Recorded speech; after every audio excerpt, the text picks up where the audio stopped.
Okay, magandang umaga po sa ating lahat. Maraming salamat po sa pribilehiyong binigay ni Pastor sa ganitong pagkakataon po na ngayon lang po talaga first time. First time never dies. Maraming salamat po talaga sa Pastor. Maraming salamat po. Una po muna, tayo po muna ay manalangin. Panginoon Diyos, dakila sa lahat, maraming salamat muli, Ama, sa umagang ito na muli kami nagkasama sa Panginoon. Maraming salamat, Panginoon, sa safe and sound po, Panginoon, sa aming travel papunta dito, Panginoon. Panginoon, gabayan mo po kami sa aming pag-aaral pong ito. Ikaw po siyang manguna sa bawat isa, Panginoon. Turuan mo po kami na ikaw po ang magbigay ng knowledge and talented sa Panginoon sa bawat isa. Naway ikaw po ang manguna at itago mo po kami sa iyong likuran na ikaw po ang makita sa harapang ito. Patawad muli sa mga pagkukulang pagkakasala sa pangalan ng Panginoong Hesus. Amen. Aha. Pag-uusapan po natin dito ay parenting God's way. Yes. Ang pagpapalaki ng anak ayon sa kalooban ng Diyos. Yes. Talagang parang nanginginig ng ano ganito pa lang umpisa nito sa harapan na. Okay. Simula po natin ang panimula natin na sa tingin ninyo sino ang may pinakamalaking impluwensya sa buhay ng isang bata? Tatay. Oo, simpre. Oo. Nanay simpre nasa bahay lagi lang naman yung tatay talagang maraming impluwensya ang bata sa mundo ngayon. Pero malinaw sa Biblia na ang pangunahing responsibilidad ng pagpapalaki ng anak ay ibinigay ng Diyos sa mga magulang. Di ba? Talaga. Lalo na sa nanay. Lagi na lang ang bunganga na nanay. Sa tatay naman talaga tayo mag-guide lalo na sa ating mga sabi nga, provider din talaga daw ang tatay eh. Daw talaga. Ganito talaga mga dito makikita natin sa Psalm 127:3. Talagang dito sabi sa Bible, narito ang mga anak ay mana na mula sa Panginoon at ang bunga ng bahay bata ay kanyang ganting pala. Ganito talagang tayong mga magulang ang siyang mag-guide sa ating mga anak. Kaso'y talaga minsan ang ating anak ay hindi talaga natin makontrol, minsan may katigasan ng ulo, kahit anong sabi natin dyan ay talagang kanila minsan pa rin talaga nasusunod. Ganito naman talagang ng atin ng mga magulang. Sa mga anak natin naman ay ang hirap lalo na kapag may nagagawa tayong mga hindi nakikita din yung mga nakikita nila na minsan nagagawa natin, talagang yun minsan ang hirap magsaway sa anak din. Pero kailangan ng guideline din talaga natin. Ang anak ay hindi pag-aari ng magulang, sila ay pinagkatiwala ng Diyos. Sa Diyos talaga lahat naman, kasi nag-asawa tayo, binigyan tayo ng kabiyak ng asawa at binigyan tayo ng supling, ngunit ipinagkaloob sa atin ng Panginoon yon. Tayo naman ang siyang gagabay sa ating mga anak. Ang pinagmulan ng biblical parenting, number 1, ang Diyos ang may decision ng pamilya. Tingnan natin sa Genesis 1:27, chapter 1 verse 27 to 28.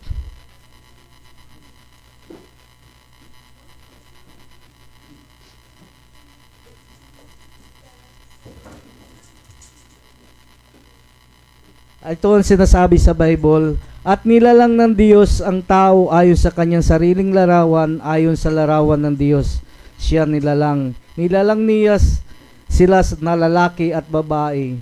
At sila'y binasbasan ng Diyos, at sa kanila'y sinabi ng Diyos, kayo'y magpalaanakin at magpakarami at kalatin ninyo ang lupa at inyong supilin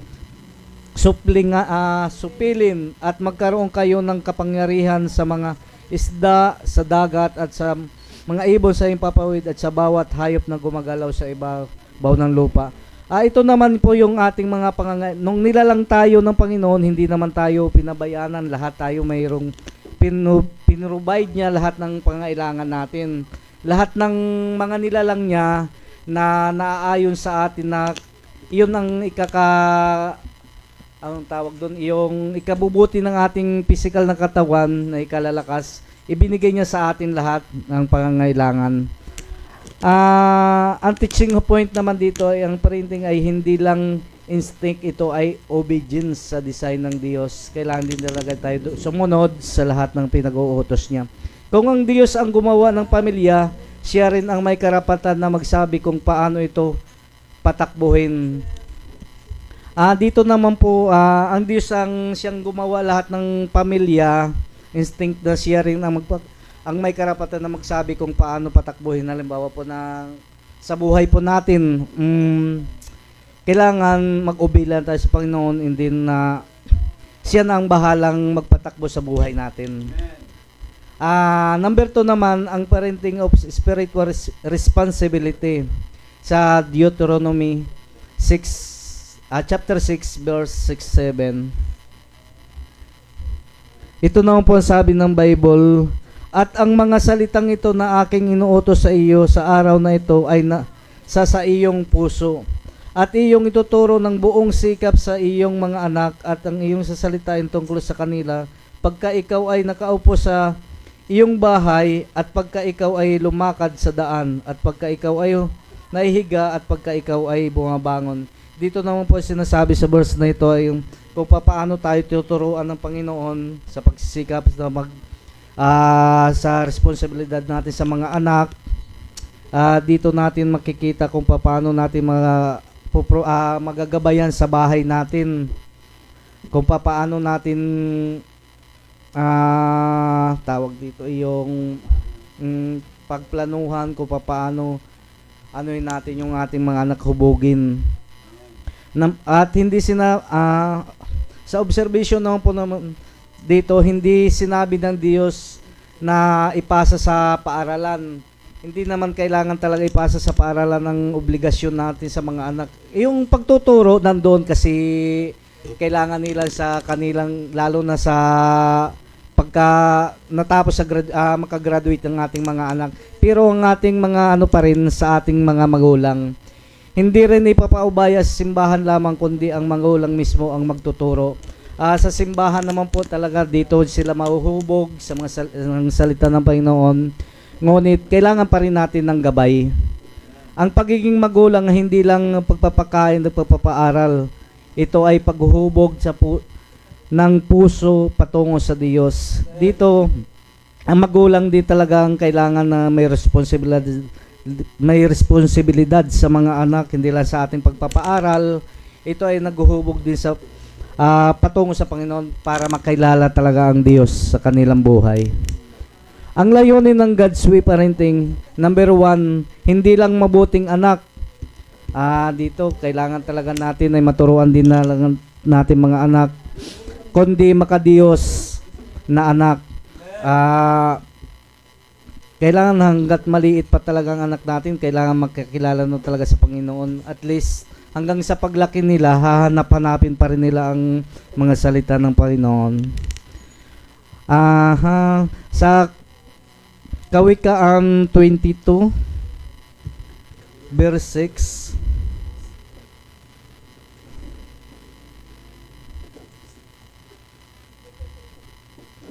Ito po yung sinasabi niya sa Proverbs 22, verse 6.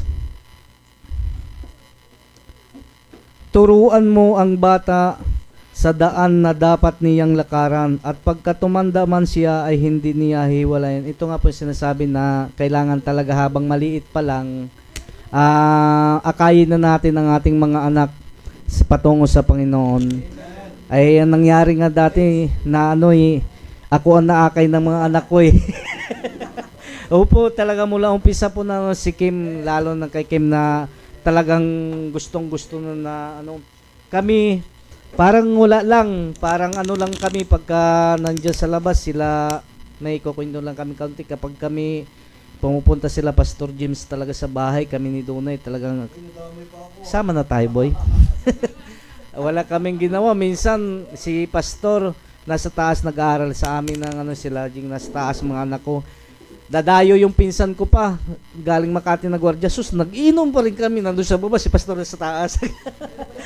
Sabi ko, umpisa pala ng Pastor talagang wala kaming ka-ano-ano. Kami sa baba, kung ano, laro lang. Sila, yung mga anak ko lang nasa taas. Sabi ko, parang... pero maraming salamat po sa Panginoon. Talagang anak ko, nagdala sila sa akin. Ano, talagang... Noon po pa talaga, Pastor, sa akin talaga against po talaga ako. Parang wala po talaga, mula nung pumunta sila na Masbate, sabi ko na sa kanila, bakit hindi nyo malako sinabihan na mag-aano kayo? Pero sa akin, pero mula noon, wala na rin po talaga akong magawa. Kapag gusto magsimba, talaga ako ang driver na ano, ay di sama. Parang wala lang po, no choice talaga, kundi iyon nga po sinasabi nyo po na talaga sa pakikinig at pakikinig doon,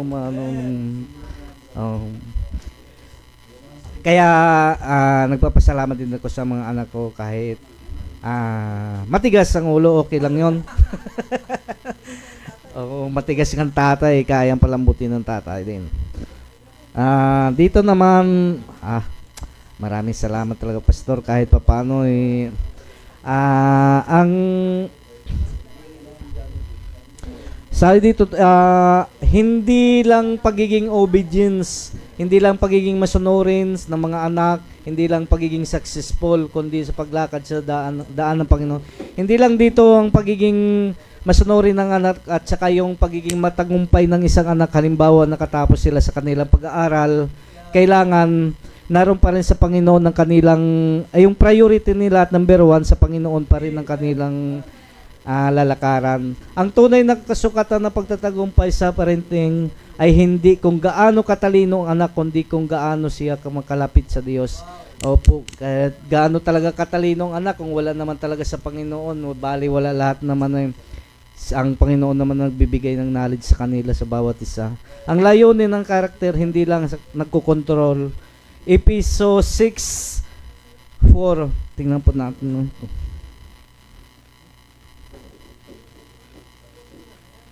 Ephesians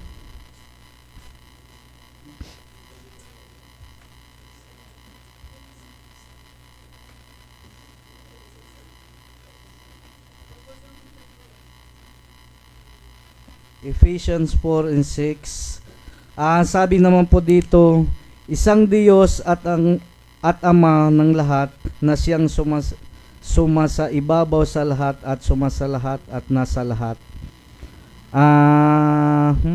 Paliwanag.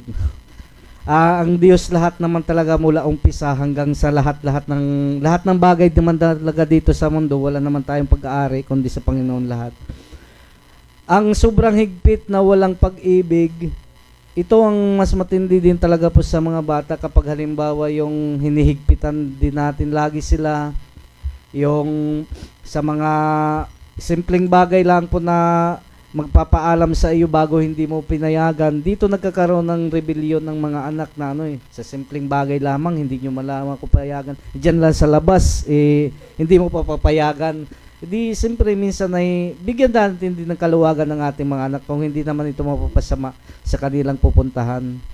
Ang sobrang lambot na walang disiplina, iyon lang pong maano din dito. Halimbawa, mali ng kanilang ginagawa, hindi pa natin didisiplinahin, hindi pa natin pupunain ng kanilang ginagawa, siyempre magiging irresponsibility naman tayong mga magulang nun na hindi natin papansinin ng kanilang ginagawa.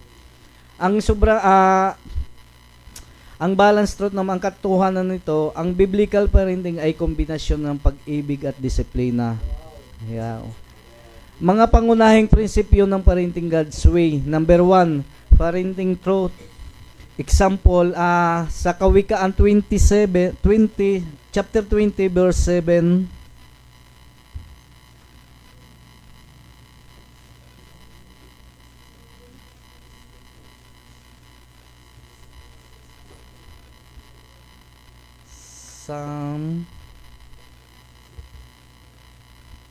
Psalm 20 verse 7. Sinasabi naman dito, ang iba ay tumitiwala sa mga karo. Ano ba yung karo? Yung karo ng patay, hindi naman yung tayo. At ang iba ay sa mga kabayo, ngunit babanggitin namin ang pangalan ng Panginoon naming Diyos. Ay, mali, kawikaan pala ito, Psalm pala, ay Proverbs pala yun. Di ba Proverbs, Pastor, ano? Mali ako, sorry, para nandun ako sa Psalms po. Sa awit. Sorry, kaya nagkaroon ng karo. Oo nga. Oh, mamaya dadaan yun doon na. Psalms, Proverbs 20 verse 6. Sinasabi dito, maraming tao ay nagtatanyag bawat isa ng kanyang sariling kagandahang loob, ngunit sinong makakasumpong sa taong tapat? Dito naman po talaga marami talaga natin nakikitang mga mababait na tao, mabubuti, ngunit tsaka yung mga magagandang kalooban. Ngunit ang mas maganda pa po nito, lalong kung masumpungan pa nila ang mga salita ng ating Panginoon, mas malakas ang ginagawa ng magulang kaysa sinasabi. Kung gusto mong mag-pray ang anak, dapat mag-pray din muna pala tayo talaga, no? Makikita pala sa ating buhay dito kung ang magulang ay nakikita mag-pray din talaga, dapat masunod, dapat kailangan sundan din ng mga anak pala talaga, ano? Kung hindi talaga nagpe-pray tayo, bali yung anak wala din talaga pala. Kung gusto mong magmahal ng Biblia, mahalin mo ang Biblia. Paano kung ang magulang hindi magmahal ng Biblia? Nagiging gano'n na rin pala nga, bali wala na rin sa kanila. Oo. Kailangan nagmumula sa magulang pag halimbawa nakita ang naghahawak ng Biblia ang tatay na, wow, banal ngayon ng tatay, di isama tayo ngayon tay. Oo, di ba gano'n?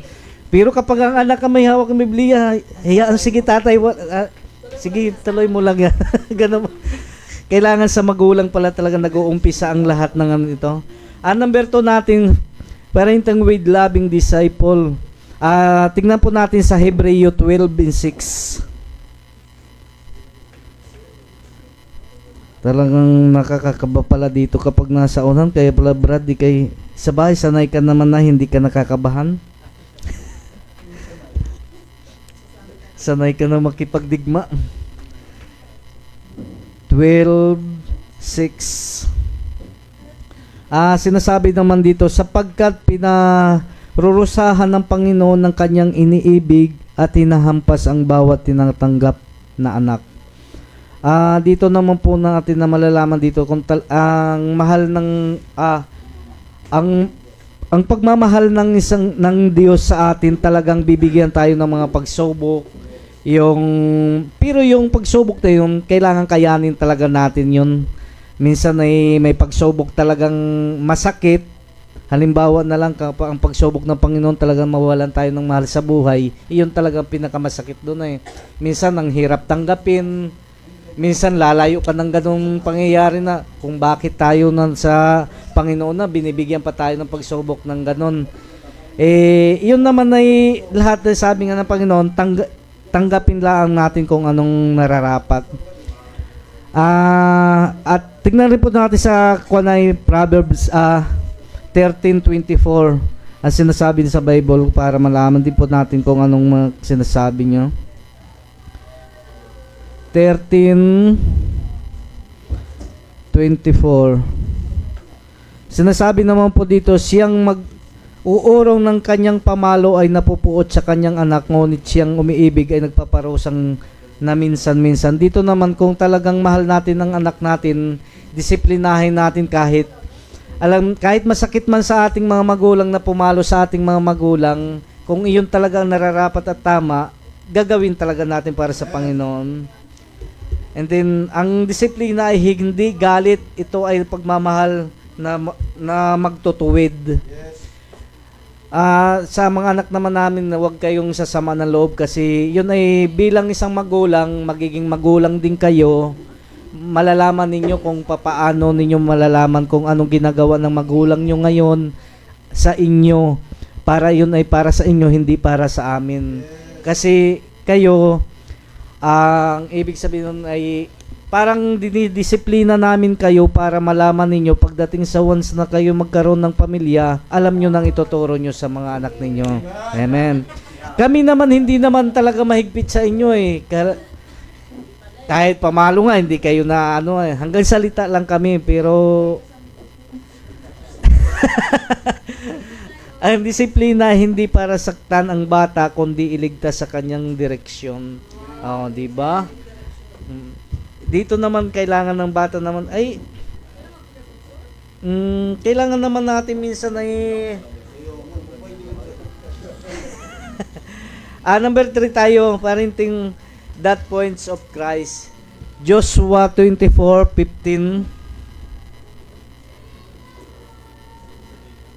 24:15. Sinasabi naman dito, at kung inaakala ninyong masama na maglingkod sa Panginoon, ay piliin ninyo sa araw na ito kung sino ang inyong paglilingkuran, kung ang mga Diyos ng inyong mga magulang na pinaglingkuran sa dako roon ng ilog, o ang Diyos ng mga Amorheyo na ang lupain nila ay inyong tinatahanan. Ngunit sa gitna ng akin at ang aking sangbahayan ay maglilingkod kami sa Panginoon. Dito tayo maglilingkod sa tunay na Panginoong Diyos na nakilala talaga natin, na hindi sa mga Diyos-Diyosan na sinasamba na hindi naman talaga. Dati talaga nung tayo'y reliyoso na talaga, pagpasok pala natin simbahan, mayroon ng tubig na pangungros. Oo, talaga luluhod tayo doon. Minsan, magsisimba tayo no, minsan nakakatulog na lang tayo doon sa pinag-upuan natin. Ganun talaga ako. Siyempre, pagkaupo mo, makikinig ka lang yung sinasabi ng pari, malayo naman doon sa binasa niya, kung ano ikinukwento. Kaya makakatulog ka talaga na bago ang pari, malumanay pa magsalita. Talagang makakatulog ka na, dito naman, ako at ang aking sambayan ay maglilingkod sa Panginoon. Ang tahanan ay dapat maging unang altar, hindi lang sa simbahan ang nagtuturo kay Kristo. Ang ibig sabihin nito na ang tahanan muna, ay ibig sabihin ng altar ba? Yung parang dambana ba? Tayo, ganun po tayo. Yung tayo muna ang unang tawag dito, yung makitaan ng mga anak na halimbawa pagdi-devotion dati nawala ang devotion namin ng dati na nag-Genesis hanggang tuwing gabi-gabi nawala ang Genesis.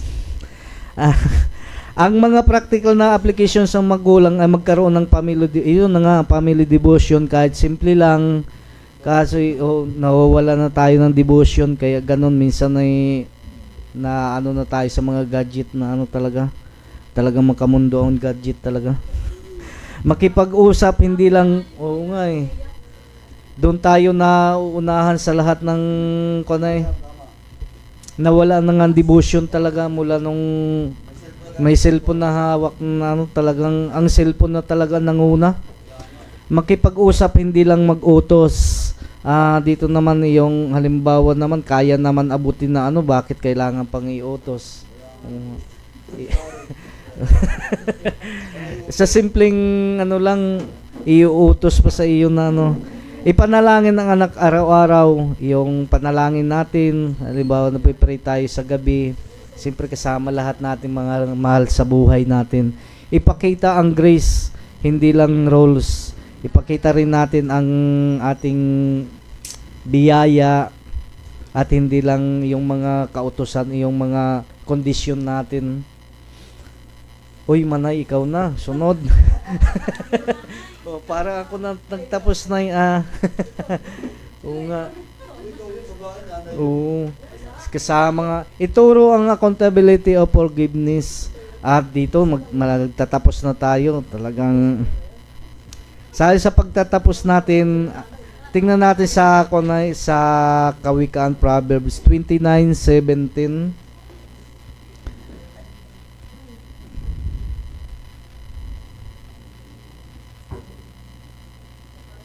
29:17. Sabi naman dito sa Bible, sawayin mo ang iyong anak at bibigyan kaniya ng kapahingahan, oo, bibigyan niya ng kaluguran ang iyong kaluluwa. Dito lahat naman ng kailangan talaga lahat ng makita natin sa mga anak natin na hindi karapat dapat sa mata ng Panginoon, kailangan din natin talagang sawayin. Pati hindi lang anak, kundi magulang din talaga na pwede, yung anak pwede rin naman magpaalala sa mga magulang po, pastor, ano? Kung ano nakikita ng mga anak na hindi karapat dapat na pwede pagsabihan, wag mo lang sigawan, baka mamaya maunahan ka eh. Disiplinahin mo ang iyong anak at ikaw ay bibigyan niya ng kapahingahan. Ang pagpapalaki ng anak ay mahirap. Talagang mahirap. Pero kapag ginawa ayon sa salita ng Diyos ay pangako ng kapayapaan at pagpapala. Talagang mahirap magpalaki ng anak lalo na mula umpisa, lalo na kapag wala ka pang trabaho, bago dating at tawag na yung dating is 26 na biglang napunta ng Bear Brand.